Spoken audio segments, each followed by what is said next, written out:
agradecer o vosso interesse e a vossa presença por o nosso tema de hoje. As consequências psicológicas da pandemia, não podia haver tema mais atual. Gostaria também de relembrar as regras de funcionamento desta nossa conferência de hoje. O Sr. Professor Júlio Machado Vaz vai fazer uma apresentação de cerca de 30 minutos e depois vamos ter todos a possibilidade de lhe colocar questões que agradecemos que sejam colocadas no chat ao lado, no chamado bate-papo, por escrito, por uma questão de facilidade e coerência para tudo correr bem. A Câmara de Comércio Luso-Britânica não poderia ter melhor orador para este tema do que o Sr. Professor Júlio Machado Vaz. É uma honra tê-lo connosco. Muito obrigada pela sua disponibilidade. Sei que foi muito difícil encaixar na sua complicada agenda. Também agradecemos ao Fabrice, o nosso diretor e colega da Câmara de Comércio, que possibilitou este contacto. E eu penso que toda a gente conhece tão bem o Sr. Professor Júlio Machado Vaz, mas se me permitem, irei fazer uma pequena resenha da sua biografia e também bibliografia. O professor Dr. Júlio Machado Vaz é médico psiquiatra, foi professor auxiliar a título definitivo do Instituto de Ciências Biomédicas Abel Salazar, é doutorado em Psicologia Médica com uma tese intitulada O Ensino da Sexologia, relato de uma experiência de 1988, ex-regente de Antropologia Médica no Instituto de Ciências Biomédicas Abel Salazar. De 1989 a 1994 foi presidente da Comissão Instaladora do CAT de Sedufeita, é membro da Comissão para a Estratégia de Luta contra a Droga, é diretor clínico da Comunidade Terapêutica para a Recuperação de Toxicodependentes de ADAUF, é vice-presidente da Sociedade Portuguesa de Sexologia Clínica, tem variedíssimos livros publicados, e eu vou só nomear alguns, como seja O Sexo dos Anjos, O Fio Invisível, Muros, Conversas no Papel, Estilhaços, Estes Difíceis Amores, Olhos nos Olhos, O Tempo dos Espelhos, O Amor é, Aqui Entre Nós, O Amor é para Memória Futura, À Escuta dos Amantes, este de 2019. Participou também em diversos programas de rádio, O Sexo dos Anjos, A Bela e os Monstros, Olhos nos Olhos, O Amor é. Também participou em programas de televisão, Sexualidades, Estes Difíceis Amores. Em outubro de 2007 foi coordenador e apresentador do programa Serralves Fora de Horas. Mais uma vez, muito obrigada, Sr. Professor, pela sua presença e passo a palavra. Boa tarde a todos. Só uma correção, podem pensar que nós continuamos a reunir. A Comissão para a Estratégia de Luta contra a Droga teve o seu começo, os seus trabalhos e acabou. Portanto, eu fui membro, não é? Deus me livre de nós ainda estarmos todos em função. Ora bom, eu vou tentar deixar, digamos assim, pontas soltas que permitam depois conversarmos, que é de longe a parte mais interessante. Sendo eu psiquiatra, aquilo que tem sido a reação da população em geral e também cada um de nós, todos somos diferentes, àquilo que nos tem vindo a acontecer, sob certos aspectos, não é uma surpresa. Por que é que eu digo não é uma surpresa? Porque não com esta dimensão, mas nós tínhamos tido, por volta de 2003, já uma experiência que tinha implicado, também por um SARS, tinha implicado, por exemplo, situações de confinamento. O que acontece é que tinha implicado situações de confinamento muito mais curtas do que aquelas com que nos separamos neste momento. E em situações de pandemia, isto para dizer que há literatura sobre o que estamos a atravessar. Só que com, infelizmente para nós, gravidade menor e de curta duração. E quando se fala, ou sobretudo quando se deixa os psiquiatras falar das questões psicológicas, há uma santíssima trindade, que é a ansiedade, é a depressão e é o stress pós-traumático. Permitam-me que comece pela ansiedade. Seria um sinal muito preocupante em termos de equilíbrio psicológico se as pessoas não ficassem ansiosas com um problema destes. E, portanto, isso é perfeitamente natural. O que acontece é que, em muitos de nós, a ansiedade pode atingir níveis que acabam por inibir o nosso próprio funcionamento habitual. Por outro lado, e já viram, já na primavera, e agora ainda há mais, trabalhos sobre a ansiedade, nós verificamos que há ansiedades diferentes. Eu às vezes lembro-me que, além de psiquiatra, ainda sou médico, é evidente que nós não ficamos todos ansiosos da mesma forma. Alguns de nós dizem que têm dificuldades em respirar, outros falam de palpitações, que é um termo pouco científico, mas que todos nós conhecemos, mas isso são variações individuais. Aquilo que nós tivemos desde o início, por exemplo, o meu colega Henrique de Barros, daqui do Porto, publicou rapidamente um trabalho sobre essa questão, foi diferenças nas ansiedades, por exemplo, por faixas etárias. E um dos primeiros resultados surpreendeu muito boa gente. Porquê? Porque se dizia que os mais novos estavam mais ansiosos do que os mais velhos. Nomeadamente, os honesta e burocraticamente mais velhos, como eu, leia-se, aqueles que têm mais de 65 anos. Bom, a explicação era relativamente simples e muito lógica. É que, para os mais novos, a ansiedade era sobre o futuro, mas o futuro até a longo prazo. Estavam a lidar com fantasmas e realidades de desemprego, de decisões em termos das suas trajetórias de vida pessoal, por exemplo, ter filhos ou não ter filhos, de planos de investimento, ou seja, eram projetos de vida, alguns dos quais nós temos que nos lembrar que há gerações que levaram com a crise económica de 2008, 2009 e as suas sequelas, e depois a crise pandémica, quase coladas, não é? Isto é terrível em termos de capacidade de planear as próprias vidas. E, portanto, nos mais novos, esse tipo de ansiedade predominava. Nos mais velhos, havia, desde logo, a ansiedade do isolamento.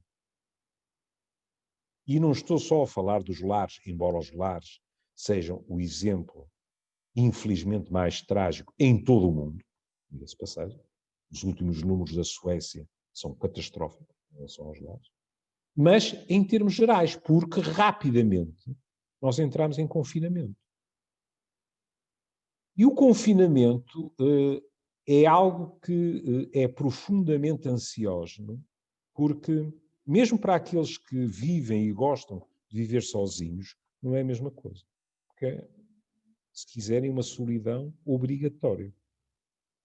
E antes de começarmos, eu dizia, e mesmo assim acabámos por ter sorte, porque hoje em dia a tecnologia permite que consigamos falar, ver com aqueles que nos são queridos, com, no fundo, aquilo que é muito importante em psiquiatria, que é a nossa rede de suporte social, mas o peso, de qualquer maneira, é grande.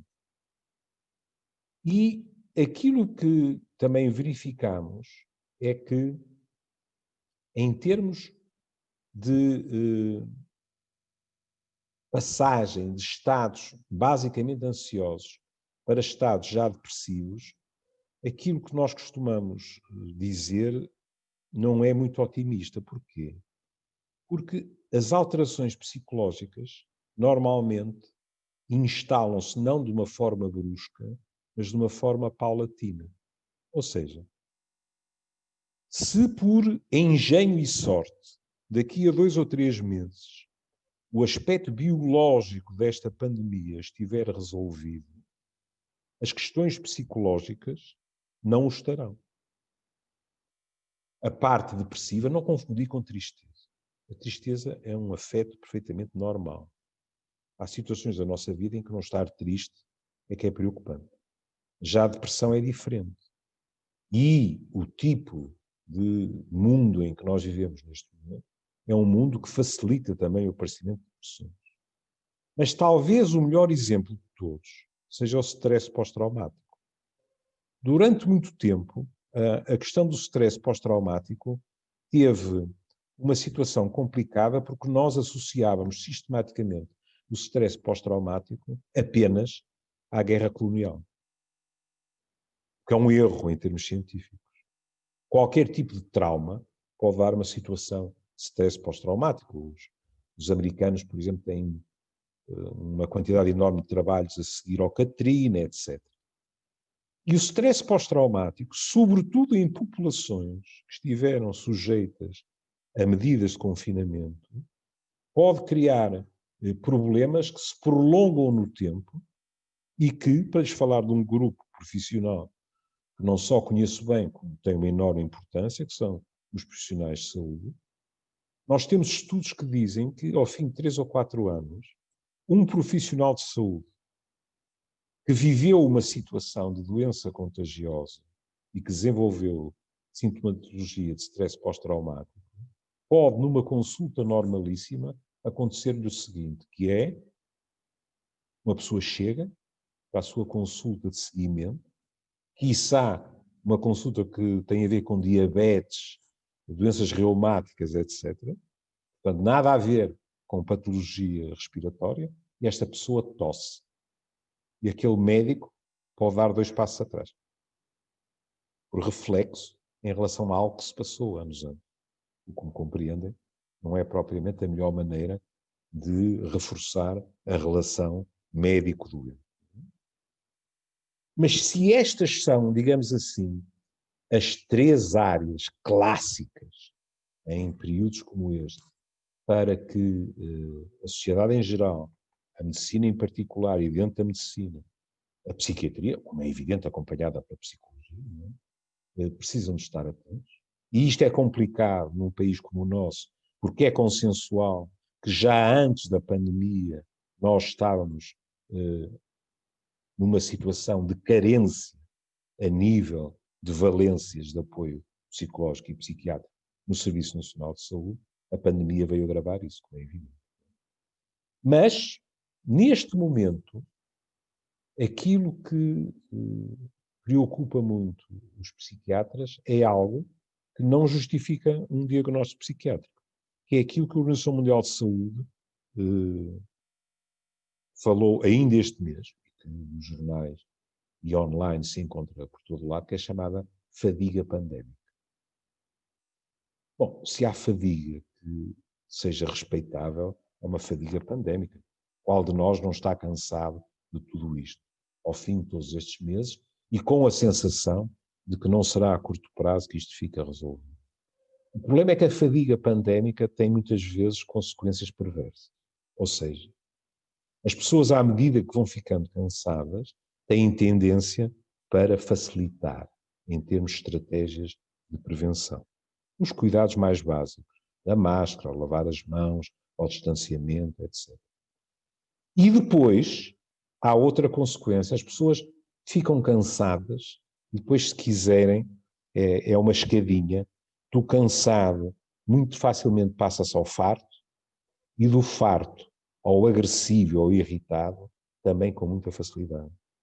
E isto faz com que discursos que nunca foram verdadeiros, como por exemplo, estamos todos no mesmo barco, isso não é verdade.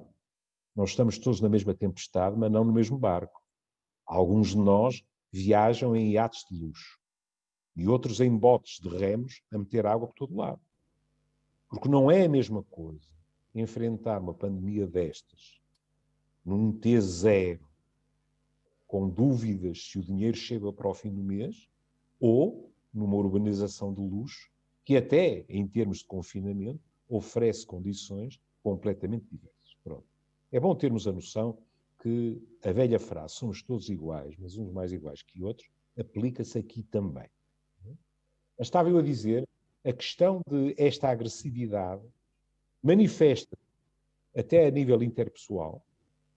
Pode ser que em Lisboa as coisas estejam diferentes. Aqui no Porto eu noto como nos cruzamentos como às vezes na rua, umas pessoas estão mais hipersensíveis com os nervos à flor da pele, mas também cria um clima muito mais propício a as pessoas acreditarem em teorias da conspiração, as pessoas aceitarem desinformação, determinados grupos aproveitarem esse clima mais pesado para fazerem passar as suas mensagens populistas, e tudo isto é preocupante. Neste momento, por exemplo, em termos da própria profissão médica, não falarei de outra, já há situações que provocaram processos na ordem e em que nós verificamos nas redes sociais que as pessoas estão prontas a baterem-se por opiniões que não são fundamentadas, de qualquer um dos lados, diga-se passagem, não é? Mas estão muito pouco disponíveis para escutar os argumentos dos outros. São reações, como se costuma dizer, epidérmicas, e em que o insulto salta com a maior das facilidades. Começou isto com a pandemia, nem pensar. Nós vivemos numa sociedade que é profundamente efêmera, em que se está a valorizar sistematicamente o aqui e agora, a rapidez, o reflexo, e em que, por exemplo, com muita frequência as pessoas, perante qualquer coisa que as choca, que as irrita, que as entristece, etc., primeiro carregam na tecla do send e depois pensam no que fizeram. É uma sociedade profundamente imediatista. E isto provoca também problemas. Uma das complicações desta questão é que não há um único texto da Organização Mundial de Saúde sobre situações de pandemia e de crise que não diga à cabeça é necessário uma informação rigorosa, correta, não demasiado torrencial, para que as pessoas tenham a certeza das balizas entre as quais se movem. E isso nem sempre acontece. O que leva, muitas vezes, a que as pessoas consigam desacreditar a informação que, mais a mais às vezes, não lhes interessa apreender, e isso acarreta novos problemas. Mas, para todos os efeitos, eu não posso ignorar, engraçado, não é? Como se perde dificilmente os reflexos da vida atual. Eu ia dizer, não posso ignorar o sítio em que estou a falar. Eu não estou a falar em sítio nenhum. Estou a falar através da tecnologia. E por isso eu trouxe-lhes algumas questões relacionadas, sobretudo, com aquilo que na minha prática clínica mais me tem surgido. São questões relacionadas com o teletrabalho. Em primeiro lugar, e esta semana, o Público, por exemplo, trouxe pelo menos 2 artigos sobre teletrabalho, sobre questões relacionadas com... Eu estive a ler, achei muito interessante, relacionadas até com legislação, tanto quanto eu pude perceber, há uma legislação que vem desde já 2003, não é? Mas que terá de ser atualizada, e vi, por exemplo, uma questão que a mim como psiquiatra não me tinha ocorrido, mas que é preciso regulamentar com cuidado a questão dos acidentes de trabalho. Não é a mesma coisa em teletrabalho do que no contexto habitual. E outros artigos dizia isto vai mudar completamente. As pessoas e as empresas, as instituições, vão começar a pesar os prós e os contras de maneiras diferentes. Em termos históricos, isto é fascinante, porque os primeiros artigos que eu encontrei sobre o teletrabalho diziam, no fundo, o que se dizia sistematicamente em relação à tecnologia, que é o teletrabalho vai ter, desde logo, uma enorme vantagem, que é dar-nos mais tempo para as nossas famílias. O teletrabalho vai permitir às instituições poupanças. E o teletrabalho vai, de certa forma, alterar as dinâmicas, inclusivamente a nível de relações laborais. E é muito curioso que um dos artigos que eu consultei dizia algo que hoje em dia, felizmente, penso que será residual. Dizia, há um problema no meio disto tudo. Muitos homens sentem-se ameaçados pelo teletrabalho porque ele vai colidir com o estereótipo do trabalho masculino, que é sair de manhã, ir ganhar a vida para si e para a sua família e voltar ao fim do dia. Ficar em casa em teletrabalho é algo que vai ser considerado e que está a ser considerado ameaçador por muitos homens, sobretudo os mais velhos. Os estereótipos, classicamente, ameaçam os mais velhos. Hoje em dia, isso é algo que eu não tenho ouvido no consultório. Em contrapartida, eu encontrei uma revisão de 2015, que não é mau, são 5 anos de diferença, em que, na secção das vantagens, diz assim: há maior autonomia do trabalhador, há redução do stress, e aqui eu parei e disse, ó diabo, às tantas eu estou a viver confinado dentro do confinamento. Porque na minha clínica eu tenho ouvido situações, eu estou em teletrabalho também, esqueci de dizer isso, eu tenho ouvido situações de enorme stress. E de enorme stress, aqui mais uma vez também, não estamos todos no mesmo barco, porque, suponhamos, eu estou em teletrabalho e alterno, porque acho que me faz bem em termos de saúde mental, entre teletrabalho em minha casa ou teletrabalho no consultório. Acho que me faz bem ser obrigado a levantar-me, meter-me no carro, ir ao consultório, fazer de lá, não está ninguém, além da minha assistente, e voltar para casa. Mas também posso fazer em casa. Se fizer em casa, eu vivo sozinho. Eu tenho pessoas que consulto, como tenho amigos, que, por exemplo, vivem num T1 ou num T2, estão os dois em teletrabalho e têm 2 filhos. E o que as pessoas me trazem não são problemas psiquiátricos, não são diagnósticos psiquiátricos, são apelos para conversarem com alguém e dizer assim, como é que eu consigo gerir isto tudo? Para variar, há um efeito de género, que é, em geral, as mulheres estão mais angustiadas, porque ainda por cima, sendo o teletrabalho a partir de casa, em geral, o clássico é que as mulheres sejam mais responsáveis porque tudo corra bem o ambiente familiar do que os homens. E agora vejam as diferenças habituais. Eu ouço pessoas que me dizem assim, eu estou em teletrabalho na sala de estar, a minha mulher no escritório e, estou-me a lembrar nomeadamente na primeira vaga, e os miúdos, entretanto, estão a brincar no jardim. Depois há outras situações em que os miúdos estão em aulas e em que é preciso ajudar os miúdos nas suas aulas também. E, portanto, esta noção de, que em teoria era perfeitamente legítima, de diminuir o stress, é preciso ter muito cuidado. Eu ouço pessoas para quem estar em teletrabalho é uma fonte grande de stress. Apenas, entre aspas, pelas condições de trabalho das pessoas, não.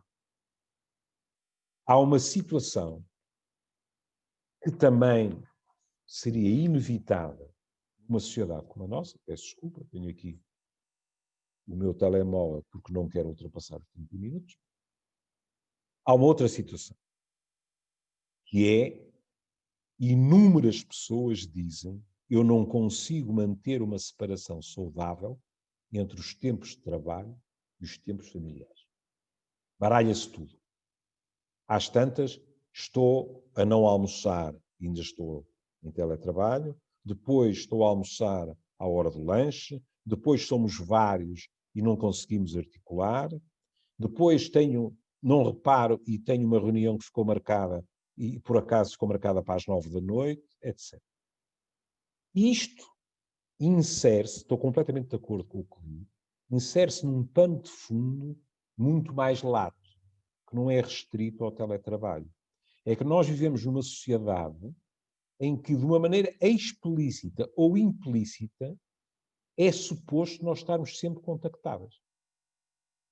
Não sei se algum de vocês já passou por isso. Eu já passei várias vezes. É assim, de vez em quando, eu ofereço uma prenda e desligo o telemóvel. Seja para ler, seja para ver as desgraças do Benfica, seja para dormir um bocado, não interessa. Mas desligo o telemóvel.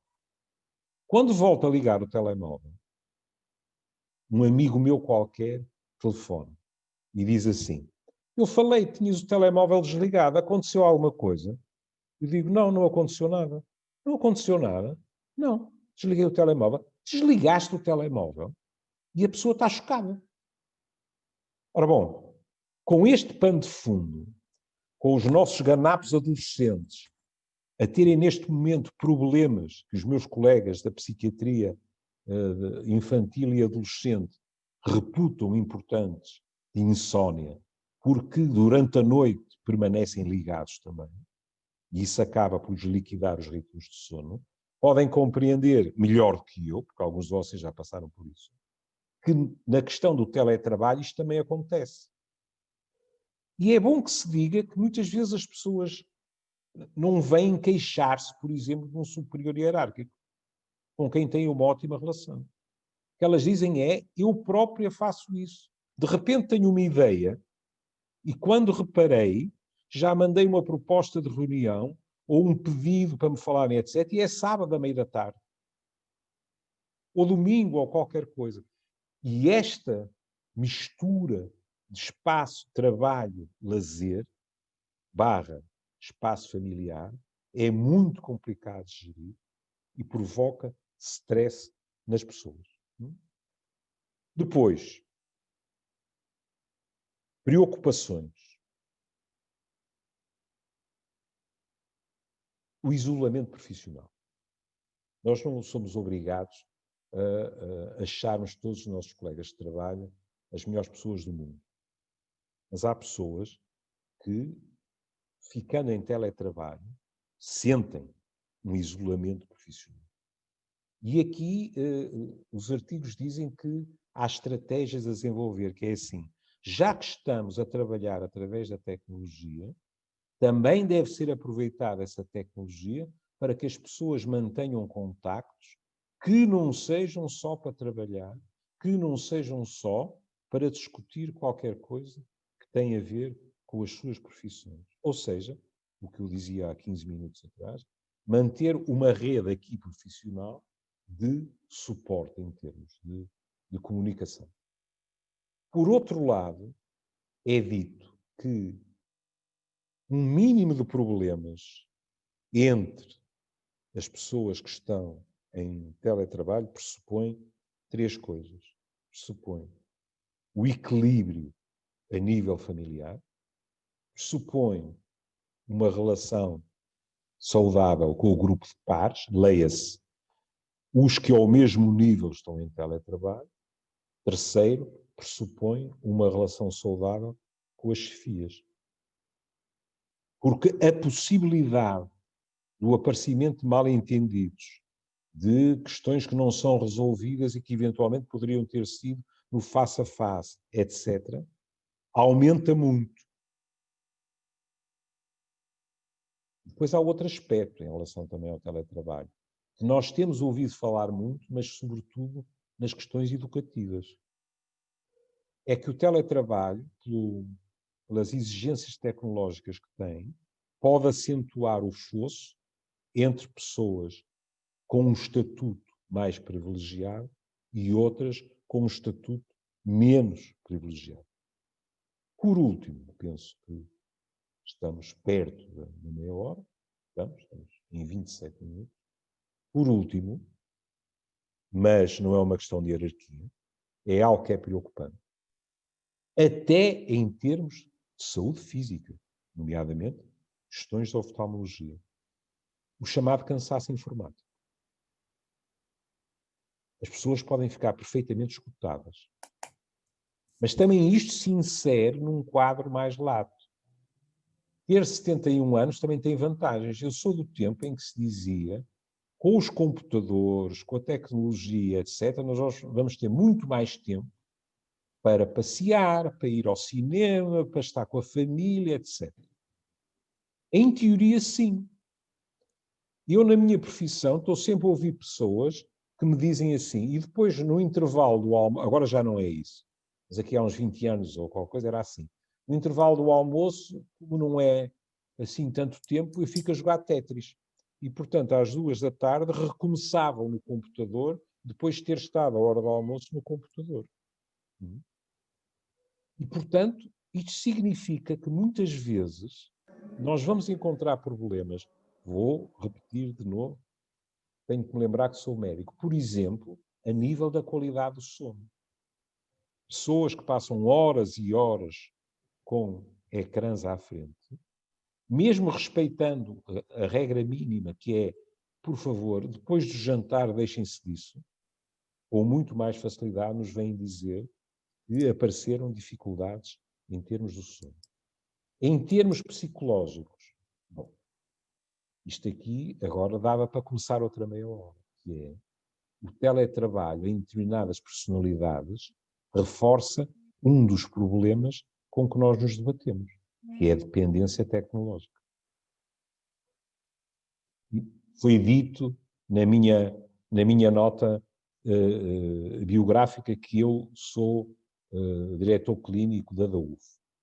Quando a DAUF abriu há 20 anos, só havia praticamente heroinómanos, cocainómanos, depois, mais recentemente, porque houve junção de valências, a principal toxicodependência deste país, é o alcoolismo, mas nós agora também temos programas para dependentes e não se iludam, não são só adolescentes.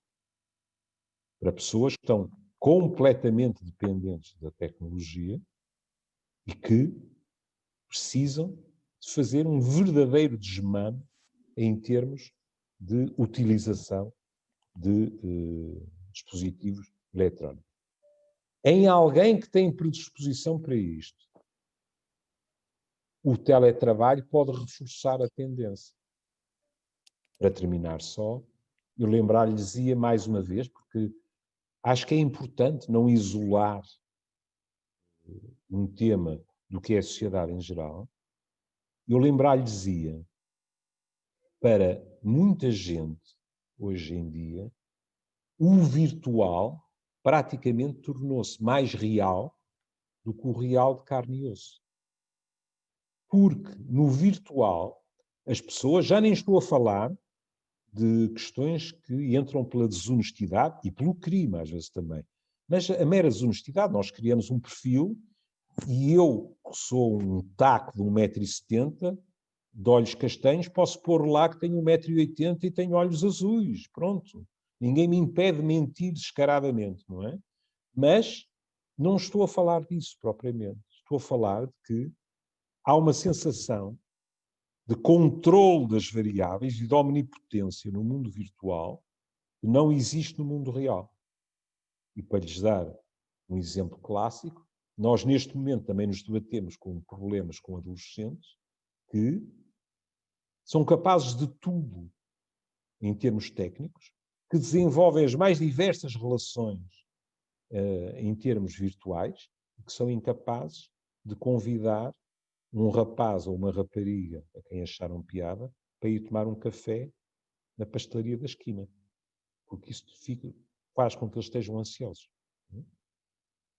Ou seja, o teletrabalho insere-se com todas as suas vantagens, mas o teletrabalho insere-se numa problemática mais vasta, que é a nossa relação com a tecnologia. E terminaria só com este aviso. Demasiadas vezes, sem nenhuma má intenção, nós dizemos a tecnologia não é boa nem má. Depende do uso que se faz dela. Seguramente que depende do uso que se faz dela. Mas a tecnologia não é neutra. A tecnologia já modificou, por exemplo, a nossa maneira de pensar. Nós estamos a pensar de um modo mais superficial, de um modo mais disperso, de um modo mais sincopado, e isso tem consequências. Um dos exemplos clássicos, os estudos dizem que se pusermos, e isto para o teletrabalho pode ter interesse, se pusermos, ou quando pusermos, porque os estudos são feitos, um grupo de pessoas a ler um texto em tecnologia, em computador, limpo, ou seja, é o texto, mais nada, e tem, por exemplo, meia hora para o ler, para refletir sobre ele, etc.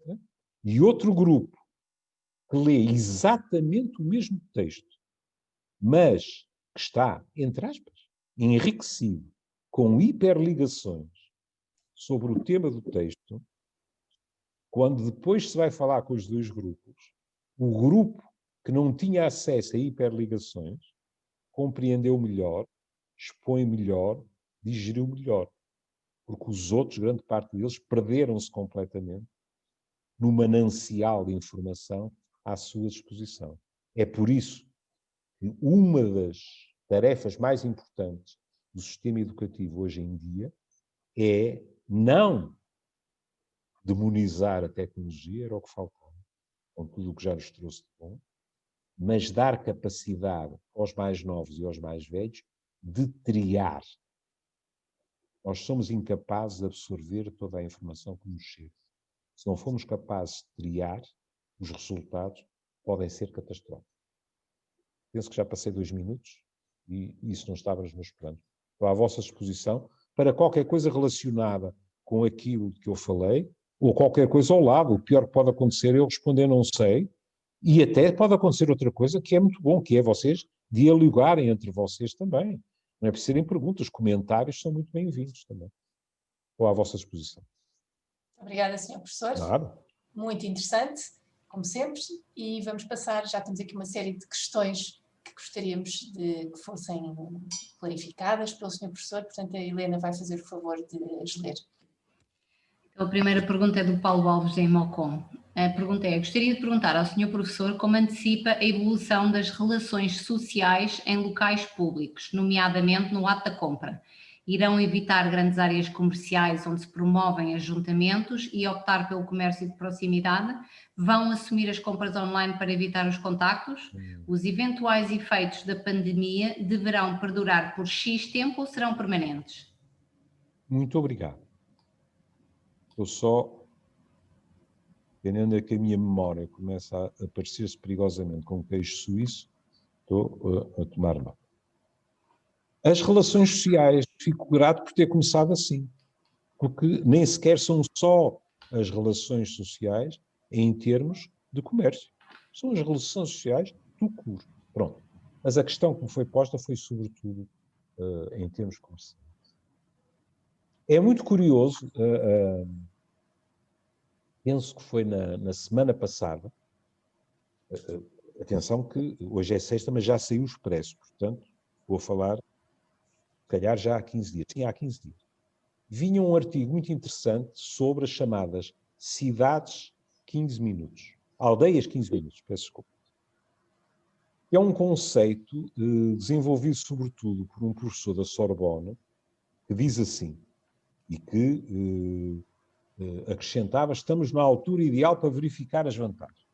Ele dizia assim: se as valências mais importantes para as nossas vidas, como as escolas dos nossos filhos, os locais onde fazemos as nossas compras e o nosso local de trabalho estivessem à distância de 15 minutos a pé ou de bicicleta do sítio onde trabalhamos, nós poupávamos poluição, poupávamos dinheiro, poupávamos tempo, porque tudo seria muito mais simples.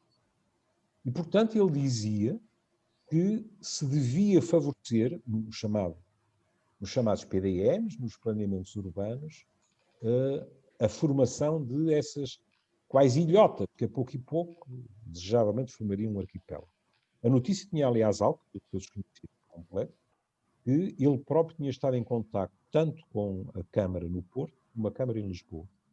E se não estou em erro, se estiver e alguém me puder corrigir, agradeço, havia já uma consequência em Lisboa, que era o procurar que em cada freguesia houvesse uma praça, ainda que não de grandes dimensões, à volta do qual se organizasse a vida social das pessoas e também os seus cotidianos. É evidente que isto, em teoria, só tem vantagens. Até em termos de comércio local, etc. Mas o próprio artigo trazia dificuldades. Primeiro, os incentivos que houve em Portugal, sobretudo na década de 80 e 90, à compra de casa. E se a pessoa comprar a casa, depois não leva a casa às costas. Não é? A segunda dificuldade que era apontada era a rigidez do mercado de arrendamento. Portanto, a dificuldade de uma pessoa arrendar casa no sítio que lhe seria mais conveniente. E a terceira dificuldade era a tendência em todas as cidades, que eu não estava a falar de Portugal, pelo contrário, ele estava a falar muito mais de França, por exemplo. A tendência para a construção e o estabelecer de grandes blocos de escritórios nas periferias das cidades, não acompanhados por outras valências, de comércio, de restauração, etc. Tudo isso dificultava este tipo de situação. Pronto. O que eu acho é que, em termos de grandes superfícies, se estivesse aqui Inês Menezes, já se estava a rir, porque estava a dizer assim, pronto, lá vem ele com o pessimismo. Eu acho que houve evoluções que não terão retrocesso. Pelo poder em termos da própria oferta, pelos hábitos que já se estabeleceram. Eu falava com o Fabrício antes de começarmos sobre a questão, nesta altura, dos sábados e dos domingos e das grandes concentrações, etc. Portanto, aquilo que eu tenho ouvido é verdade. Aqui e acolá pessoas a dizerem eu voltei já ouvi alguém empregar uma palavra que já não ouvi há muitos anos. Eu voltei a ir à tendinha, não sei o quê, etc.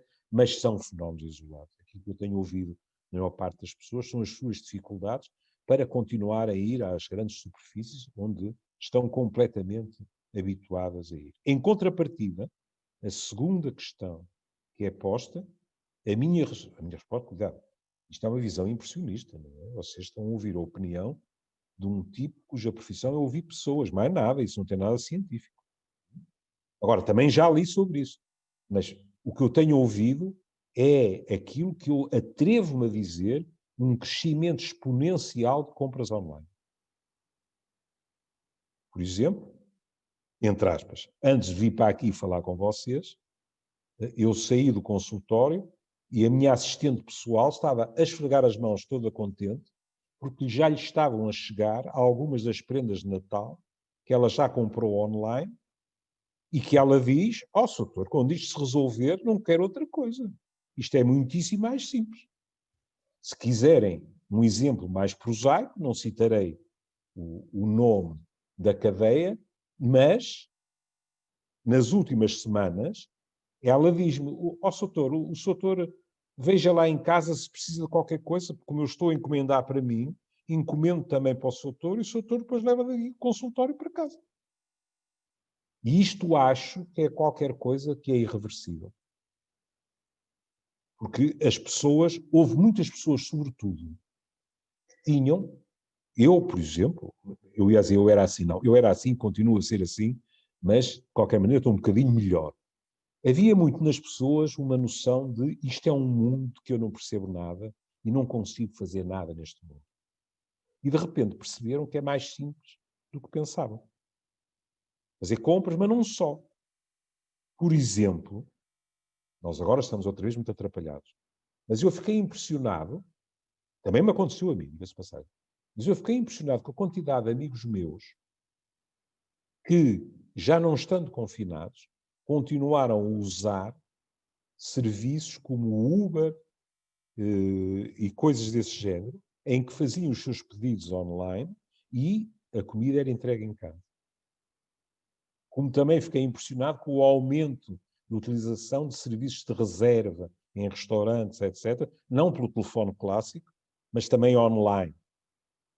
E isso são sinais de que a tecnologia, neste período pandémico, na minha opinião, vai entrar de uma forma muito maior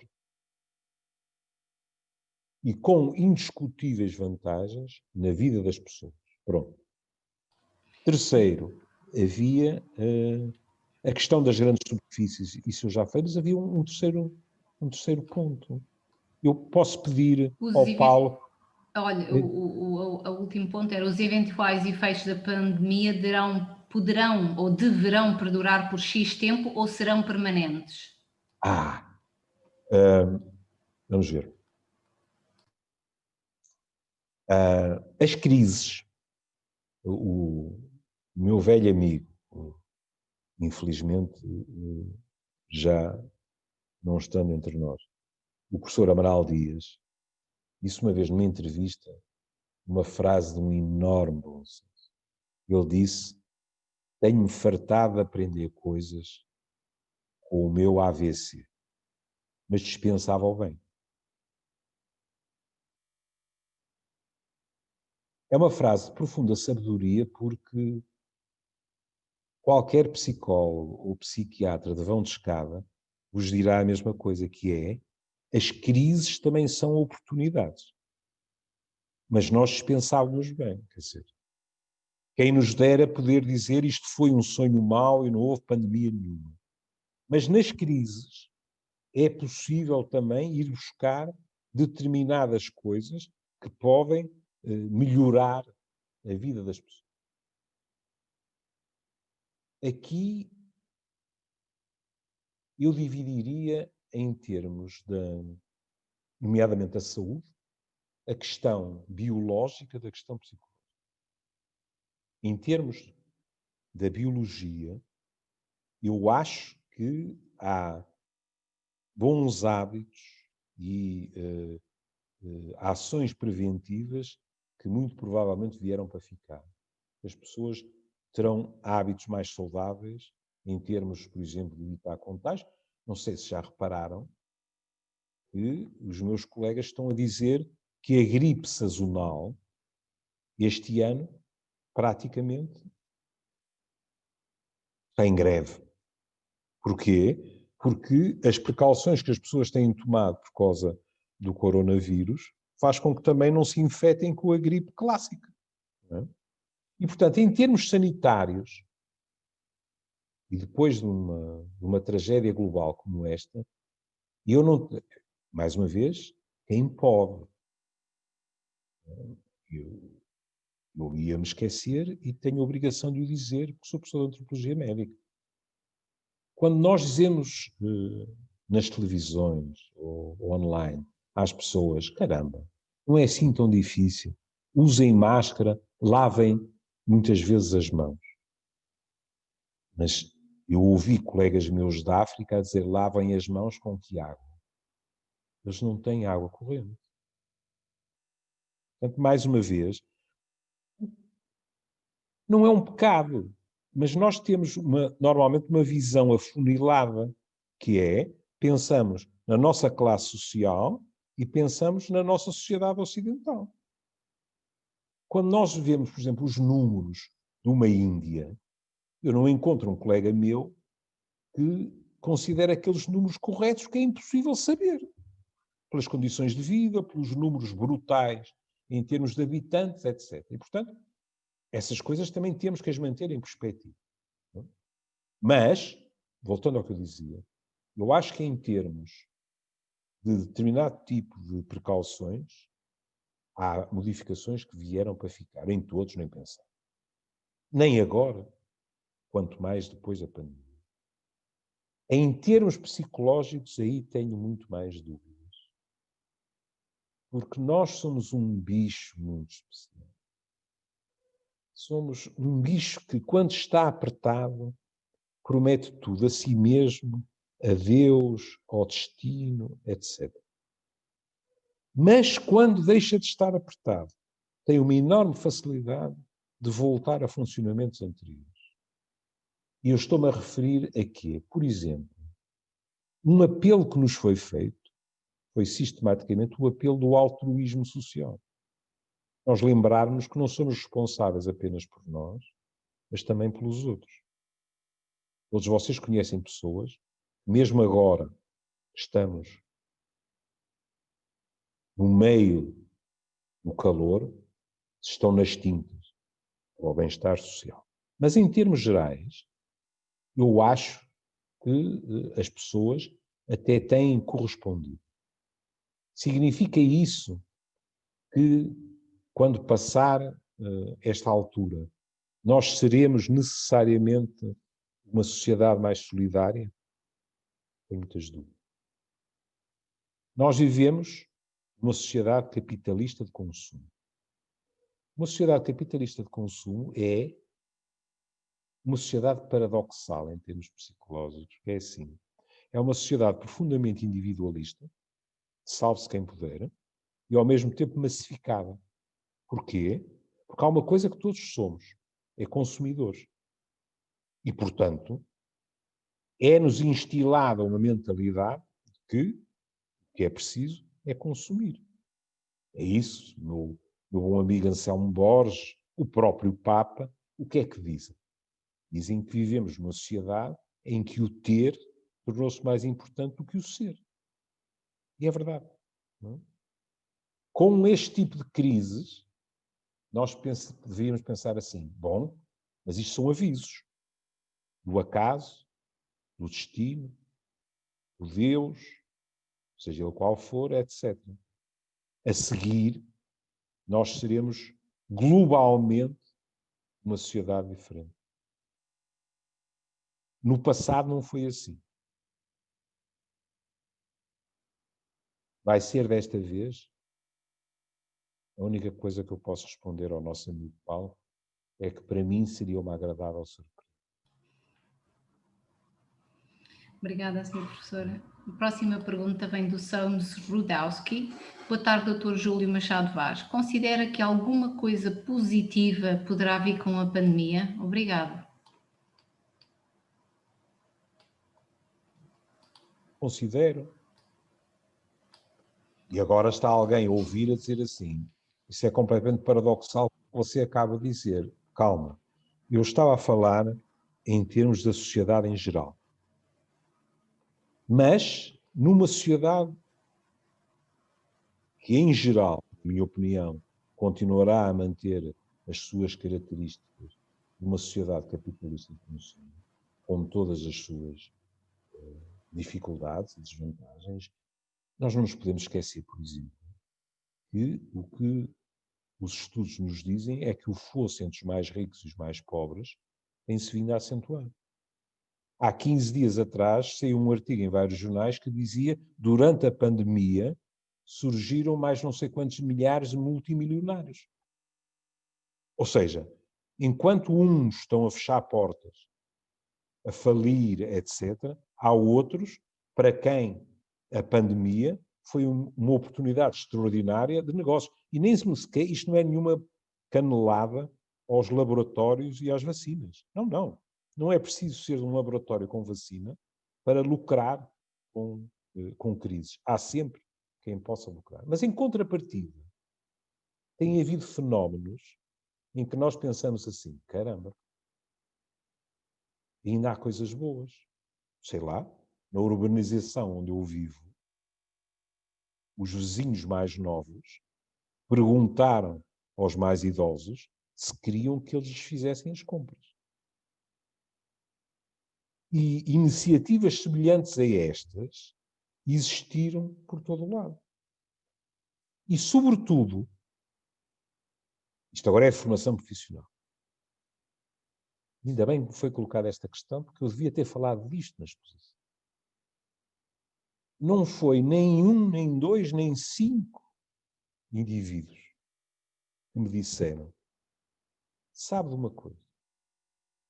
O confinamento fez-me algo e o senhor, isto mostra que eu não sou um psiquiatra eficaz, não é? E o senhor já me tinha dito, mas que eu não fazia. Eu abrandei. E eu pensei que ia trepar pelas paredes no confinamento, mas em contrapartida, não quer dizer que não tenha trepado, mas fiz outra coisa. Eu estive a pensar na minha vida e a fazer balanços. E há uma coisa que lhe vou dizer, que é, quando isto acabar, eu vou reorganizar a minha vida. E isto é curioso, porque nós vivemos numa sociedade de tal maneira frenética que nós, mais do que agir, reagimos, como os ratinhos, que dá-se choques elétricos e eles saltam. Nós estamos muito nisso, aquilo que eu dizia há bocado, estarmos permanentemente contactáveis, etc, etc. E nestes meses eu tenho ouvido pessoas, aqui posso dizer, de boas intenções, está a pandemia cheia. Não, não, mas tenho ouvido pessoas que já fizeram coisas para diferenciar o seu modo de vida. E isso também é bom, porque, dir-me-ão, e é preciso uma pandemia? Às vezes é. Às vezes é necessário nós percebermos quão efêmeros somos para nos preocuparmos mais em viver e em reequacionarmos as nossas prioridades. Vou-vos dar um exemplo, para passarmos à pergunta seguinte. Em termos gerais, nas relações, tem-se verificado algo que não é nada novo, que é, havendo crises, as relações sólidas, em geral, são mais resilientes do que relações que apresentavam fissuras. E as crises têm tendência a agravar essas fissuras. Mas isto não foi uma regra sem muitas exceções. Houve pessoas que estavam à beira de separações e que debaixo do mesmo teto, não é por acaso que houve aumentos de violência doméstica, não é por acaso que houve aumento de abusos sexuais, isso já está nas estatísticas, mas também houve casais à beira da ruptura que de repente, obrigados a conviver, reencontraram-se, reorganizaram hierarquias na sua vida e decidiram continuar projetos. Portanto, a resposta é sim. Em todas as crises também há potencialmente melhorias nas nossas vidas. Obrigada, Sr. Professor. Temos aqui uma pergunta do Gomes Mota Albatroz. Ele diz: se cada pessoa merece uma atenção individual para ser ajudada a lidar com a pandemia, como compatibilizar isso com regras tendencionalmente compulsivas e universais? Não precisamos de pensar em 10,5 milhões de habitantes, basta pensar numa equipa profissional de umas dezenas de pessoas. Ele tem uma pergunta adicional. Sim. Um comentário, aliás, diz: sobre a redução de stress em teletrabalho, hoje um colega pediu-me: por favor, João, não me obrigue a ficar em casa na segunda-feira. Outra vez não. E ele respondeu: não sou eu, é o governo. Vamos ver. Espero que o problema do colega se resolva sem necessidade da medicação ou transgressão ou qualquer coisa, não é? Porque isso insere-se numa coisa que eu aflorei, que é a tal questão da irritabilidade.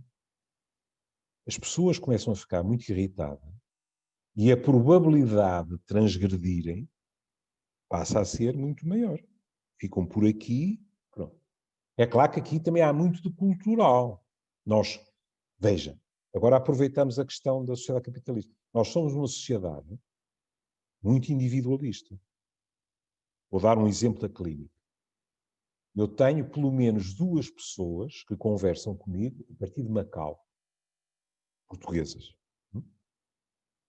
As 2 pessoas, que não se conhecem, disseram-me exatamente a mesma coisa. Que no dia em que o governador de Macau foi à televisão e disse: isto é uma coisa séria, a partir de agora peço-lhes que fiquem em casa, as ruas ficaram completamente desertas. Bom, agora peço-lhes que se lembrem do que já viram na televisão, nos Estados Unidos, em Berlim, em França, etc. Não vou sequer entrar na discussão de negacionismos, não é? Aquela história de dizer, mas isto é uma gripezinha que não tem importância nenhuma. Isso perdoar-me-ão, é a minha opinião, é ofensivo para os milhares e milhares de mortos com que já nos deparamos. Não, não.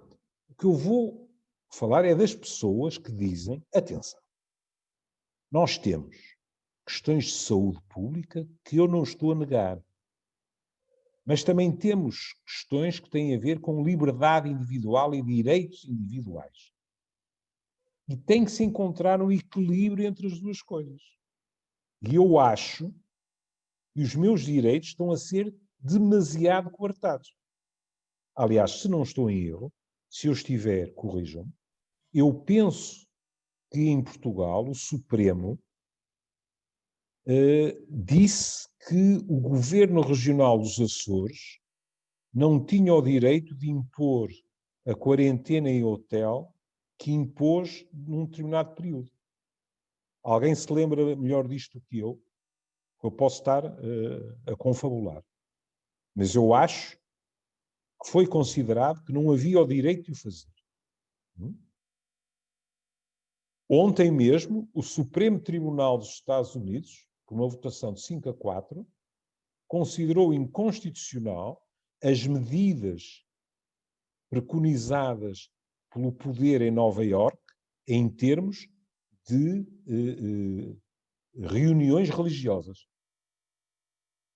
dizendo que, apesar do risco que podem constituir, vai contra a Constituição dos Estados Unidos proibir. Portanto, se as pessoas querem ir, as pessoas vão mesmo. Portanto, quer queiramos, quer não. E vou-vos dar um exemplo que se passou comigo na primeira onda. Eu estava a falar na Universidade Sénior Eugênio de Andrade. E estava-se a falar precisamente da questão da liberdade individual. E um colega meu, um médico, levantou-se e disse: isto é uma forma de controlo inaceitável. O meu filho esteve infectado e não foi por isso que eu fiquei em casa. Eu continuei a fazer a minha vida normal e ele também. Isto é um colega meu que é médico. E que, portanto, tanto ele como o filho podem ter infectado outras pessoas. Isto é um caso extremo? É. Mas depois o que é mais complicado é o que está pelo meio. E para não pensarem que eu me estou a pôr de fora disto, eu, por exemplo, se calhar é incapacidade minha de perceber, aquilo que nestas pontes vai acontecer, que é permitir-se aos restaurantes estarem até às 15 horas, não é? Eu ainda não entendi qual teria sido a tragédia de permitir essas 15 horas nos 2 fins de semana seguidos que aconteceram.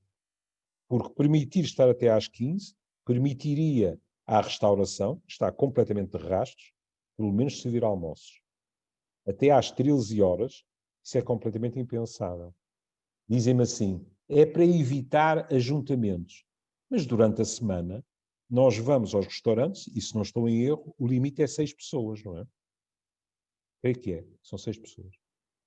Se o limite ao sábado e ao domingo também fossem 6 pessoas, isto seria assim qualitativamente tão diverso. Se calhar o que seria necessário era aumentar fiscalização, porque, por exemplo, eu também já entrei em restaurantes em que entrei e saí imediatamente, porque não se diminuiu o número de mesas, porque as pessoas estão em cima umas das outras, porque há fila de pessoas em pé à espera para se sentarem e não aconteceu nada. Portanto, é um equilíbrio muito difícil. E depois, lamento muito dizer isto, quer dizer, se quiserem denunciar ao poder, denunciem. É assim. De vez em quando, vêm diretrizes cá para fora que não resistem ao bom senso. E, portanto, gente que já está por aqui, depois ler determinadas coisas, faz com que a pessoa, desculpem ser prosaico e a forma plebeísta, com que as pessoas digam, não tenho culpa, estejam praticamente a gozar com a minha cara. E isso torna-se um alibi para que se possa ter comportamentos, alguns dos quais, se calhar, até eu já tive, não é? Outros podem ser extremamente perigosos. Agora, isto também é anterior à pandemia. As pessoas cumprirão sempre regras mais facilmente se elas forem bem explicadas, se elas fizerem sentido, se forem aplicadas a toda a gente, do que por proibições ou imposições. Não são só os adolescentes que nessas alturas transgridem. Todos nós temos tendência para isso. E a verdade nua e crua. Vejam, eu hoje de manhã acordei, fui ler os jornais e disse: isto hoje vai ser uma balbúrdia. E foi. Porquê? Porque li uma notícia que dizia: os idosos estão no fim da lista para a vacina. E eu pensei: vai ser o caos. E foi. Rebentou imediatamente a discussão. Como seria previsível, o Dr. António Costa foi logo para o Twitter dizer: não, isto a idade não pode ser um critério. E o Presidente da República não poupou nas palavras e disse: isto é uma coisa tonta. Era o que faltava. Não. E, portanto, quer queiramos, quer não, isto é um caldo de cultura que é muito propício ao conflito, à confusão, à queixa das pessoas e a questões, por exemplo, de liberdade individual e até liberdades não só individuais. Vejam a discussão que há neste momento por causa do Congresso do PCP. Não houve ninguém que negasse que, em termos constitucionais, não era possível proibir o Congresso do PCP ou de qualquer outro partido, não é? Penso que chegou a estar prevista uma reunião do Chega, não é? Mas há outras pessoas que dizem assim: está bem, legalmente não era possível proibir, mas porquê é que o Sr. Presidente da República ou o Sr. Primeiro-Ministro não apelaram ao PCP para não fazer o Congresso agora ou por o fazer através de tecnologia? Mas em contrapartida do PCP, o que é que ouvimos? A liberdade política e os direitos dos trabalhadores não podem ser confinados. A lei é a lei e, portanto, este equilíbrio é dificílimo. Seja a nível grupal, seja a nível individual. Para além de que, vejam a questão dos mais velhos. Em França, criaram uma expressão deliciosa, porque quando a senhora van der Leyen resolveu dizer, em maio, uma frase perfeitamente iluminada, que foi dizer: os nossos idosos têm que se preparar para provavelmente ficar confinados até ao Natal, que é uma frase genial para dizer em maio. É só contar pelos dedos e ver o que é que nos estão a apontar. Saíram não sei quantos artigos nos jornais franceses de intelectuais de idade avançada a desgraçarem a senhora. De tal maneira que a expressão encontrada foi a revolta das bengalas. Porque nós já somos mais velhinhos e muitos de nós estão de bengala. E o que é que as pessoas diziam? As pessoas não diziam que não havia risco. As pessoas diziam lá porque somos velhos, e eu não tenho medo da palavra, lá porque somos velhos, não têm o direito de nos infantilizar. Desde que eu esteja devidamente informado, eu tenho o direito de decidir que riscos valem a pena e que riscos não valem a pena. E depois não me vou queixar. Isto é uma questão de liberdade individual. E, por exemplo, em relação aos mais velhos, eu estou de acordo que alguns dos discursos, com a melhor das intenções, dos poderes, tanto a nível da Europa em geral, como a nível dos países individualmente, etc., às vezes têm sido discursos sobre os mais velhos, para os mais velhos, mas sobre os quais os mais velhos nunca foram ouvidos. E isso não é respeitar a cidadania, neste caso, deste grupo. Desculpa.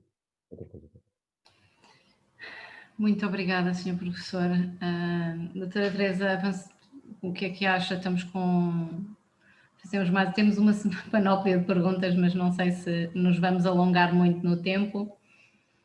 Ou se... Eu acho que vamos tentar. Que horas são? São 6h13. Eu ainda aguento mais um. Então, eu sei como é a frustração de termos uma pergunta e então pronto, depois, eu vou avançar com a dizer próxima. assim, acabou. Portanto, façam um favor. Pronto. Então, a Lídia Silvestre coloca a questão. Senhor professor, qual a opinião sobre os efeitos da escola online nas crianças e inerente isolamento versus o risco de exposição na escola presencial a uma doença cujas sequelas são ainda desconhecidas? Tem toda a razão. Tem toda a razão. Lá estamos nós, mais uma vez, no meio da ponte. Porque a primeira parte da pergunta, não sendo eu psiquiatra infantil, e no entanto eu respondo. Para o desenvolvimento das crianças, o ensino online, não estou a questionar a qualidade, não é isso. Mas para o desenvolvimento físico e psicológico das crianças, é uma tragédia não haver ensino presencial. Aliás, não é só ensino, haver o contacto presencial. Aos mais diversos níveis. Desde logo o psicológico, para mim é evidente, não é? Nós somos animais de relação. Mas não só. Os meus colegas já nos ensinaram a importância do toque. Não sei se têm ideia disso, mas, por exemplo, crianças que cresceram em instituições, felizmente, cada vez mais raras, mas em instituições em que não há o toque carinhoso, não há o afago, não há o afeto, etc., são crianças que apresentam uma probabilidade de déficits cognitivos muito maiores do que crianças que cresceram nas condições, digamos assim, normais. Imagine-se, até a nível imunológico, e isto, no fundo, faz sentido, mas à primeira vista ficamos assim, o tocar-nos uns aos outros é importante para os nossos sistemas imunológicos. É verdade, porque os outros têm antigénios, têm estímulos imunológicos diferentes dos nossos e nós vamos nos habituando. Não é por acaso, já devem ter ouvido isso, que alguns dos meus colegas pediatras dizem, pois, hoje em dia nós criamos os nossos filhos em redomas e depois eles apanham uma data de doenças que antigamente não apanhavam, pois não, porque a malta andava a brincar de pés descalços com a trapeira no meio da rua e ficávamos imunizados para isto, para aquilo e para aquilo outro. Portanto, em termos daquilo que é o desenvolvimento físico e psicológico e afetivo das crianças, nada substitui o ensino presencial, porque não é só o ensino, é a inter-relação. É? Pronto. Agora, quando se põe a questão, e à la longue, o que é que espera aos mais novos? Isso é algo que também tem que ser levado em conta, a dois níveis. Em primeiro lugar, nós ainda não sabemos que consequências a médio e longo prazo podem advir desta infecção. Não sabemos. Nós nem um ano temos de experiência disto. Já sabemos que há pessoas que, durante períodos longos de tempo, de meses pelo menos, depois de estarem negativos, etc., continuam a ter sintomatologias profundamente desagradáveis. Nos mais novos, não sabemos. Em termos psicológicos, eu posso dizer uma ou duas coisas. Por exemplo, as questões de ensino online, confinamento, etc., com grande facilidade, fazem com que a criança fique hiperdependente das figuras parentais.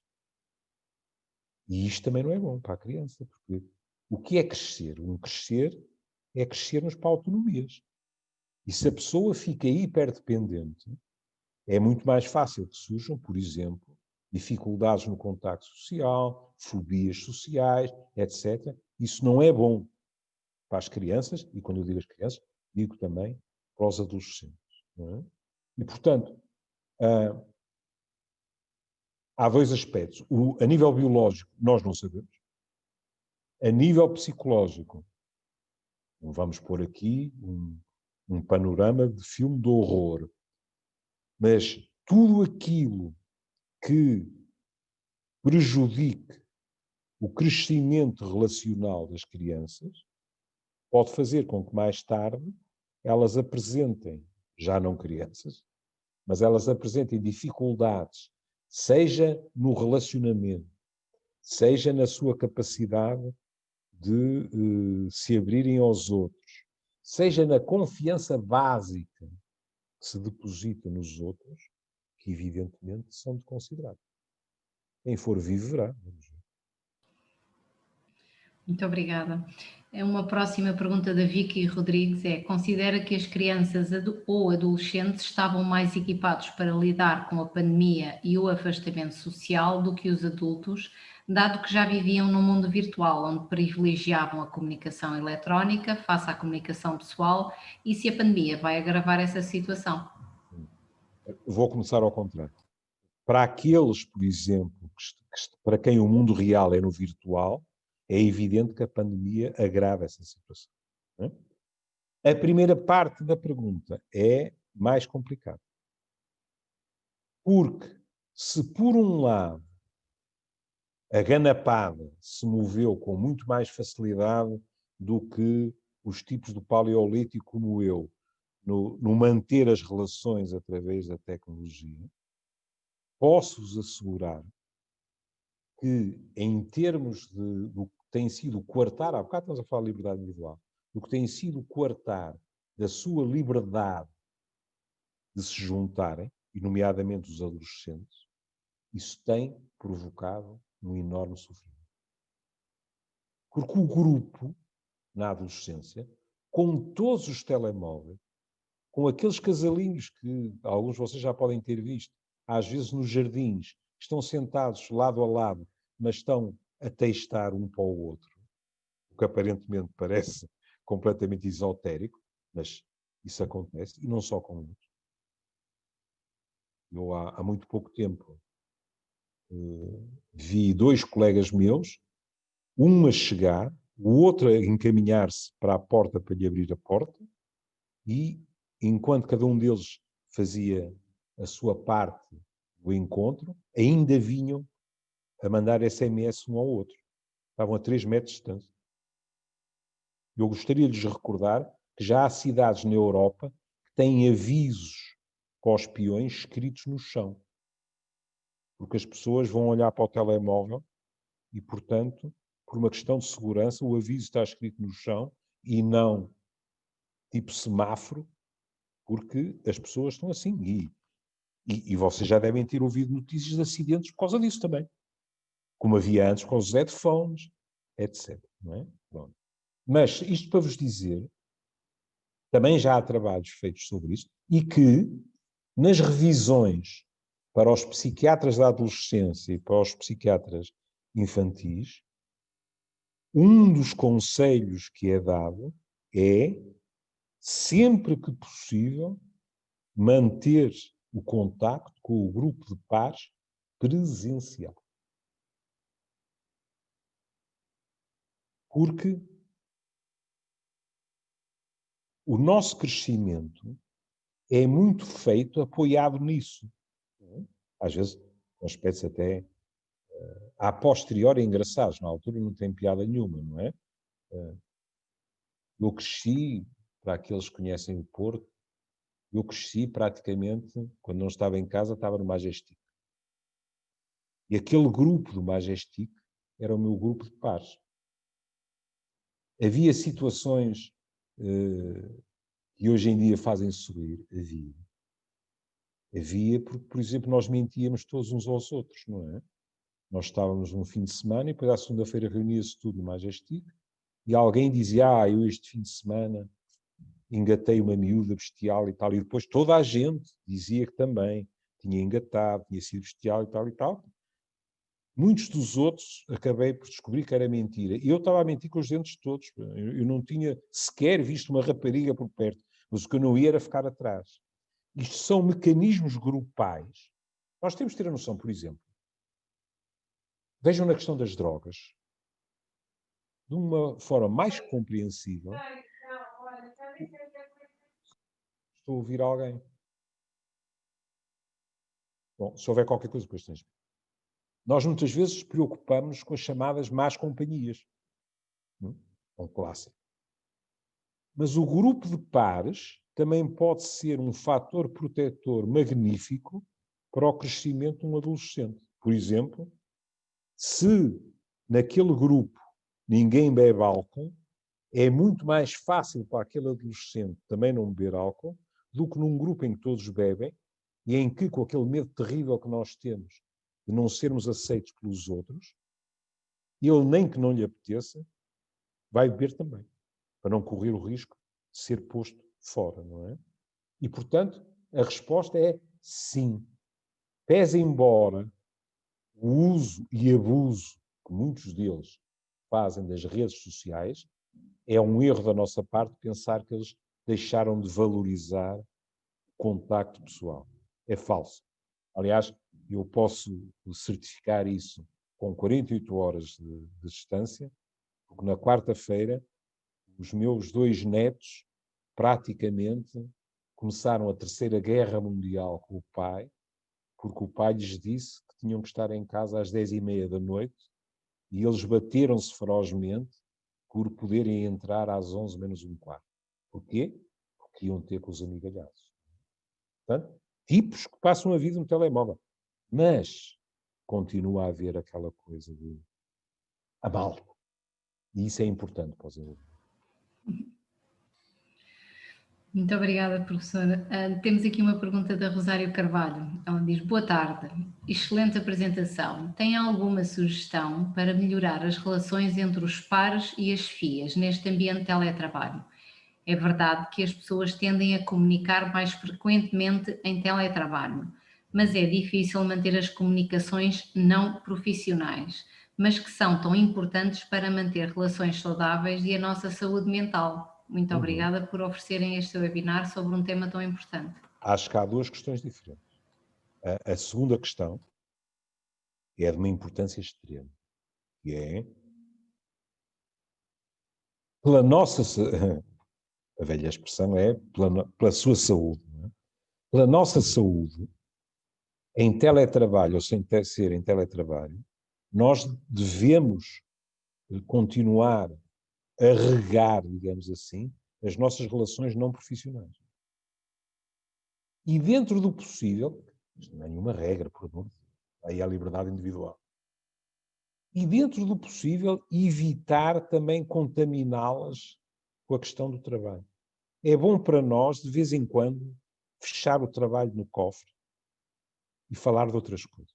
Não é por acaso que em terapia de casal eu ouço, se estiver a falar de casais heterossexuais, hoje em dia, que é um bom sinal, em termos de emancipação das mulheres, seja dele, seja dela, uma queixa clássica, que é: ele traz o trabalho para casa ao fim de semana. E grande parte das vezes a pessoa não se está a queixar de trabalho em termos de suporte físico. Não são dossiês. Não são lá aquelas coisas que vocês controlam magnificamente, que é lá as folhas de Excel e tal e tal. Não, não. As pessoas queixam-se é que o outro... Olhem, uma coisa que, tanto quanto eu sei, é um termo muito utilizado no mundo do trabalho, que é o presentismo.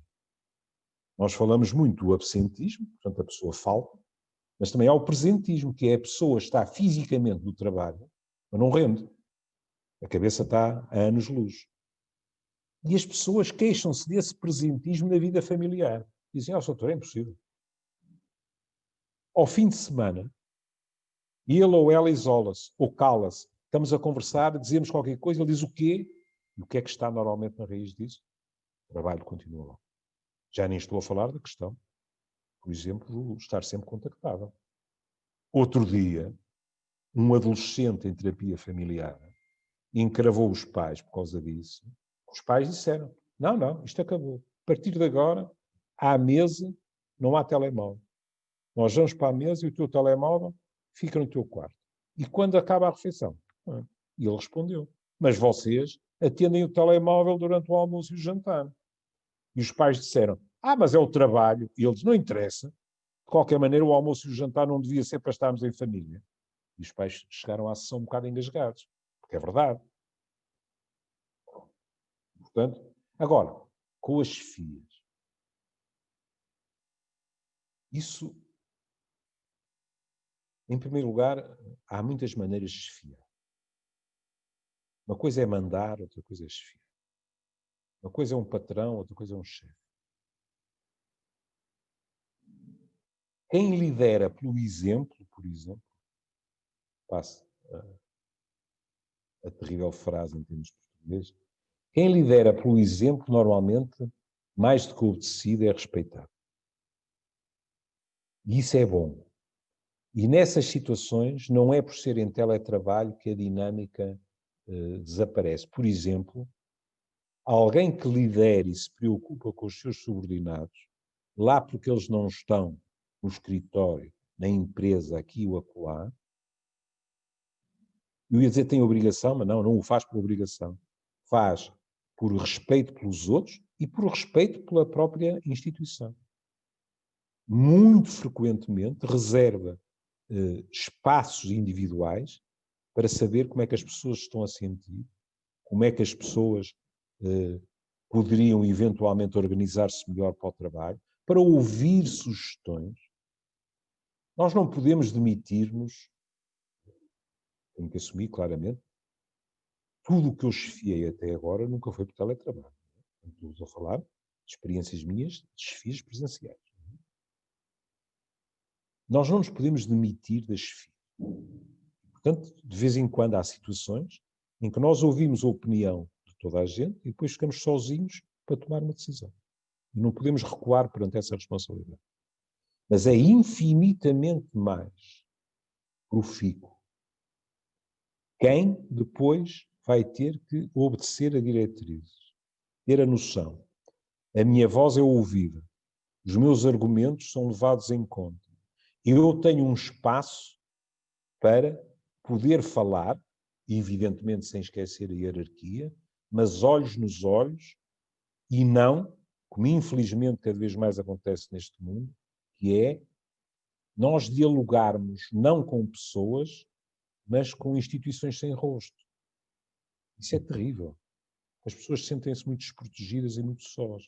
E, portanto, eu diria que, na medida do possível, quem consegue ser líder e não simplesmente chefe, muito menos patrão, através da própria tecnologia, deve tentar manter as rotinas que já praticava, que faziam parte do seu estilo de boa liderança. E até arriscaria outra coisa, que é, também não estou a inventar, porque também li sobre isso, um artigo sobre teletrabalho que dizia, e deve haver reuniões entre o grupo de pares de teletrabalho com duas regras. O chefe não entra na reunião. E na reunião não se fala de trabalho. Ou seja, uma espécie de intervalo para o café, em que se pode dizer mal do chefe, se confia no tipo que está ao nosso lado e não se pensa que ele nos vai denunciar, e em que a malta se espreguiça e não está a falar daquilo que vai fazer outra vez daí a 15 minutos ou meia hora. Não sei se é Google, se é Amazon ou lá o que é, não é? Que lá nas instalações, desde mesas de ping-pong, a sauna, sei lá o quê, há de tudo. Isso porquê? Porque, vejam isto, eu li sobre isto há muitos anos, sem nunca me passar pela cabeça que um dia iria estar a discutir teletrabalho. Eu li isso por causa da questão da natalidade. Os países nórdicos flexibilizarem horários e permitirem trabalhar a partir de casa de maneira a que os casais se pudessem organizar de uma forma que lhes permitia, com maior facilidade, decidir ter outro filho, por exemplo. Ora, o mundo de trabalho a esse nível, vou-lhes dar também um exemplo próximo. Meu filho mais novo, que é solteiro, teve durante um ano, penso que ele se foi embora este mês, um irlandês em casa dele. Este irlandês trabalha numa empresa irlandesa, em Dublin. Há 4 anos, se não estou em erro, que ele só vai à Irlanda para ver os amigos e a família. Porque anda com o seu computador debaixo do braço e já trabalhou em França, que eu me lembro, na Grécia, e agora esteve um ano em Portugal. Onde se deu muito bem, de tal maneira bem, que arranjou uma namorada portuguesa e saiu de casa do meu filho porque gosta muito do Porto e por isso quer morar em Gaia porque adora a vista. E, portanto, alugou uma casa em Gaia. E continua a trabalhar na Irlanda. Ou seja, isto, ao mesmo tempo, dá a possibilidade a um outro nível daquilo que é uma realidade cada vez mais, que é, sobretudo os mais novos, são verdadeiros cidadãos do mundo. Desde que tenham possibilidades disso. Eu pertenço a uma geração que praticamente vivia sobre carris. Nós vivíamos em casa dos nossos pais, saíamos de casa dos nossos pais para casar, entrávamos numa profissão, de onde saíamos 40 anos depois para a reforma. Esse mundo está completamente a desaparecer. Às vezes com grandes sacudidelas, sim, porque há determinadas profissões em que ou aquelas pessoas adquirem novas capacidades, ou então o resultado pode ser catastrófico. Noutras áreas, é fascinante ouvir jovens que dizem: não, eu agora decidi mudar, pronto, não em alturas destas, como é evidente, e vou fazer isto ou vou fazer aquilo. Vejam a modificação espantosa que uma palavra provocou nos mais jovens. Erasmus. Qualquer um dos meus filhos, numa determinada altura, começava-se a falar de férias e eles diziam: vou aqui, eu vou acolá e tal, e tal, e tal, e tal. E eu, no paradigma anterior, dizia: já marcaste hotel? E eles diziam: hotel? Mas eu não vou para hotel nenhum. Então para onde é que vais? Vou para a casa de fulano. Mas quem é esse? Era o tipo com que eles tinham feito Erasmus num outro país. Portanto, era uma rede de suporte perfeitamente global. E isso é magnífico. Porque eles depois sentem-se em casa em qualquer parte do mundo. Atenção. Por escolha. Em contrapartida, se formos perguntar a milhares de enfermeiros portugueses, são tantos em Inglaterra que até se pensava num sindicato só de enfermeiros portugueses. Muitos deles foram por gosto. Muitos outros foram porque não arranjavam trabalho aqui. Eu recordaria o exemplo daquela enfermeira, salvo erro, de Vila do Conde, que não arranjava trabalho em Portugal, foi para a Inglaterra e um ano depois ganhou o prémio da melhor enfermeira do sul de Inglaterra. E qual tinha sido o grande problema? Um dos cancros deste país, a burocracia. Isso é a Associação Livre. Sim, ainda há mais alguma pergunta? São muitas, Sr. Professor, mas se calhar ficamos por aqui, são 18h36, não queremos estar a amassar mais. Então pronto, uma última. Está bem assim? Uma última? Uma Ok, última. então pronto. A Cláudia Escolham vocês. Eu não estou a ver, portanto não estou a influenciar nada. Portanto, vocês escolhem. Combinado. Temos aqui a última pergunta da Cláudia Vicente é: Sr. Professor, em termos de saúde mental, quem está a ser mais afetado, os idosos ou os jovens?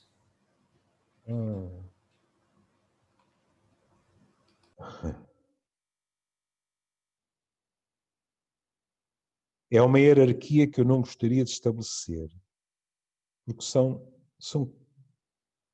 São questões diversas, sabe? É assim, nós os idosos, vou-lhe dar o meu próprio exemplo. Eu andava há uns anos a dizer que tinha que abrandar. E nunca cumpria. E até parece que deu azar. Que entrou 2020 e eu disse, Júlio, 70 anos, chegou a altura, vais cumprir. Cortei uma data de atividades, deixei de marcar coisas para o fim de semana e marquei férias na Provença com os meus 2 netos, que me pediram para não ir mais ninguém da família, só os 3, que eles queriam percorrer os caminhos por onde andou Van Gogh na Provença. Veio a pandemia e foi tudo para o gatilho. Isto para dizer o quê? O professor Sobrinho Simões dizia outro dia no programa em que nós não trabalhamos, divertimos, que é diferente, no Old Friends, na Antena 1, o professor Sobrinho Simões dizia assim, gaita, tenho 73 anos e estão a roubar os últimos anos de vida. Isto é uma sensação premente, não é? A pessoa diz assim, quanto tempo é que eu tenho à frente? A estrada vai afunilando. E, portanto, há coisas que para os mais velhos têm uma enorme importância. Ou seja, a sueca com os amigos. No meu caso particular, por exemplo, as minhas tertúlias mensais. Aquele grupo com quem eu almoço todos os meses. O outro, que é de outra área da minha vida, com quem eu também almoço todos os meses, etc. E essas coisas foram-nos tiradas. E isso é profundamente triste. E eu sou um privilegiado. E, portanto, em termos mentais, nos mais velhos, a solidão é uma. Se há coisa que tem que ser revista, não só em Portugal, como lhes disse há uns minutos largos atrás, a Suécia, os países nórdicos têm essa vantagem, não é? Que depois põem cá fora uns papéis em que não poupam nas palavras e dizem o que tem que ser dito e não há adjetivos à volta. Não é? E a Suécia disse. Os nossos idosos morreram como tordos nos lares. Num país como a Suécia, e muitos deles sem acompanhamento médico que deviam ter. Bom, nós temos de ter a noção que, por exemplo, nos nossos lares, não foi apenas, não tem sido apenas, este apenas sublinhadíssimo, a questão do vírus. É que as pessoas, a partir de uma certa altura, se não têm a família, se não têm os amigos, etc. Quem inventou essa expressão não foram os psiquiatras, curiosamente. Foram os meus colegas de medicina geral e de cirurgia. Dizem, de vez em quando, deixou-se morrer. E é verdade. A vida torna-se de tal maneira vazia que a pessoa, às vezes, vai-se deixando ir. E, portanto, nos mais velhos, eu arriscar-me a dizer que a maior angústia tem sido a solidão, cenas pungentes de netos a dizer adeus aos avós para as janelas, percebem? E as pessoas a dizerem, eu não sei quanto tempo tenho, será que eu ainda vou voltar a abraçar a minha gente? Não é? Eu não dou um abraço aos meus netos desde fevereiro. Há bocado dizia-vos, pois, eles estavam no outro extremo da sala, não é? Pois, estavam no outro extremo da sala. Já não sei quantas pessoas da família fizeram anos, e eu nunca mais abracei nem os meus netos nem os meus filhos. Ponto final. E até tenho que confessar uma coisa. Com os meus netos não, mas com os meus filhos, eu incitei à prevaricação em nome da liberdade individual. E foram eles que disseram, nem pensar, faz favor, mantém-se aí. Pronto, eu compreendo. Agora, nos mais novos,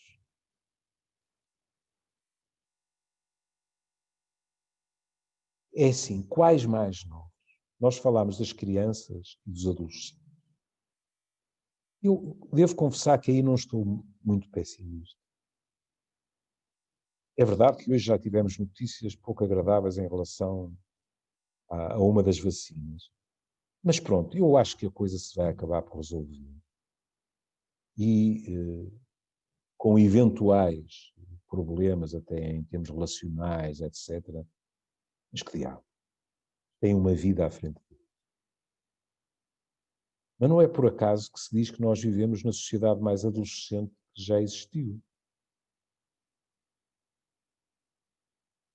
Nós temos de ter a noção que houve gente nos 20 e tal, nos 30 e tal, nos 40 e tal, que pela crise social voltou para a casa dos pais, alterou completamente a sua vida, etc. E esses mais novos, eu estou muito preocupado em termos de saúde mental e em termos realistas, o que vai realmente ser a sua possibilidade de não se limitarem a aspirar a sobreviver, mas a viverem de uma forma plena. Porque, como diria o velho Essa, não é? Sebo, tudo se junta. É o problema de saúde, mas depois são os problemas sociais. Quer dizer, vocês é que sabem disso, não sou eu, mas eu começo a pensar assim, e quando acabarem as moratórias,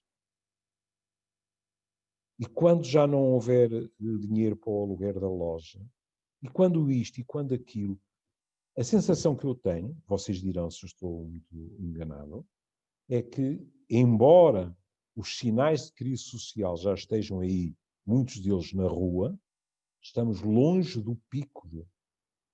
Eu penso que 2021 pode ser trágico. E, ao ser trágico, claro que será para todas as faixas etárias, mas é de partir o coração pensar naqueles que olham em frente e não conseguem verdadeiramente sonhar um futuro com o mínimo de segurança. E, portanto, aí é uma preocupação diferente, sabe? É como se eu lhe dissesse assim, nos mais velhos, há pequenas coisas que chegam para eles continuarem a ter prazer na vida. Uma coisa é estarmos vivos, outra coisa é ter vida. Não é a mesma coisa. Estar vivo, basta respirar, coração continuar a bombar, etc. Ter uma vida é outra coisa. Não é? E nos mais velhos, isso muitas vezes, com todas as universidades séniores, com tudo o que hoje em dia ser mais velho representa, quer dizer, eu no meu consultório tenho pessoas de 70 e tal anos a divorciarem-se e a dizerem assim, não, eu tenho direito a ser feliz, não, estou numa relação que não me preenche, quer dizer, quando eu cresci, divorciarem-se aos 70 e tal anos eram bichos de jardim zoológico, que olhava-se para essas pessoas como o avôzinho joga à bisca e a avózinha faz camisolas. Hoje em dia, quando muito, podemos ser é chofeiros dos nossos netos, não é? Vamos buscá-los aqui e acolá, mas as pessoas às vezes até têm medo de empregar as palavras, sabem? Eu às vezes ouço pessoas de 70 anos e mais, no meu consultório, que dizem, então, encontrei, é muito engraçado, porque como são pessoas da minha geração, há palavras que hoje em dia já não se usam e que eles utilizam. Encontrei um cavalheiro muito simpático e tal, e tal, e tal, e tal. E eu digo, então, arranjou um namorado. E a pessoa diz assim, bem, se eu tivesse menos de 30 anos era o que eu lhe chamava. Eu disse, porquê é que não lhe chama agora? Se calhar parece mal. Mas estão, mesmo assim, a viver dessa maneira. Completamente diferente. Mas para os mais novos, não são pequenas coisas. Planear um futuro não é uma pequena coisa. Decidir se compra uma casa não é uma pequena coisa. Decidir um curso universitário sem estar, como eu os ouço no consultório, a dizer assim. Eu gostava, por exemplo, de ir para História ou para Filosofia. Mas vou morrer de fome. Uma coisa desse género. Portanto, fui ver a lista para ver em que curso é que há a maior taxa de empregabilidade e tal, e tal, e tal, e tal. Ou seja, eles são condicionados desde muito cedo a uma estratégia de sobrevivência. Isso é um bocado triste, não é? Muitas vezes nós não conseguimos cumprir os sonhos, mas começarmos a olhar em volta e nem sequer ter a possibilidade de os tentar, é muito triste. E isso é sobretudo em relação com os mais novos. Não é?